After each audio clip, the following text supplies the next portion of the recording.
Naona Yusuf Kagoma miaka miwili, Rushain De Rock mwaka mmoja. Umepokeaje taarifa hizi za mnyama Simba? Yaani habari njema na inakwenda kuthibitisha ukubwa wetu kama klabu ya Simba. Unajua klabu kubwa siku zote wale wachezaji ambao wanatumaini kwamba kuendelea kufanya nao kazi ni wachezaji ambao kama mkataba wao unakwenda kuisha, basi mnawahi mapema kuona namna ambavyo mnaongoza contract. Kwa hiyo kuongeza contract na wachezaji limekuwa jambo jema, limekuwa jambo zuri kwetu, na tunawapongeza viongozi wa Simba kwa kuona namna ambavyo siku hadi siku klabu ya Simba ina mabadiliko makubwa. Na mfikiri kwamba viongozi bora na wale viongozi ambao wanajifunza siku hadi siku. Kuna muda klabu ya Simba tulikuwa tunasubiri wachezaji mpaka mkataba yao inakwisha. Maana yake sasa mchezaji wako anaingia sokoni kwenda kumgombea na klabu nyingine. Lakini klabu kubwa duniani ni kuingia kwenye mabadiliko, kukubali namna ambavyo kubadilika siku hadi siku.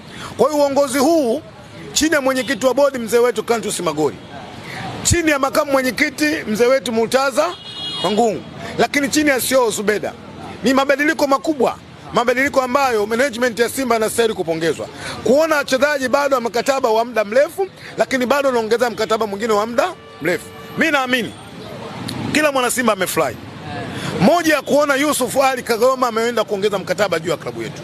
Tuna imani moja katika wachezaji wazawa kwa sasa wenye uwezo mkubwa kuitumikia Simba Sports ni Yusuf Ali Kagoma. Lakini ukimwondoa Kagoma kuna captain sasa hivi Rushain ameongeza mkataba. Kwetu limekuwa jambo jema, ni mkuu wa jambo bora. Mimi naamini, sikutaka kusema hapo mwanzo kwa maana kwamba ningeleta taharuki kwa mashabiki wa klabu ya Simba. Ziko klabu ndani tayari zilikuwa zimeanza mchakato wa mazungumzo ya siri na Rushain. Wanamhitaji. Walikuwa wanamhitaji. Viko vishawishi vingi walijaribu kuvianza kwake.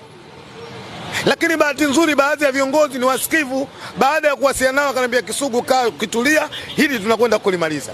Kwa hiyo jana kulimaliza kwangu nimesikia faraja na nimefurahi. Kwa hiyo lazima tuwapongeze viongozi wa Simba. Tunaonyesha ukubwa wetu kama klabu ya Simba.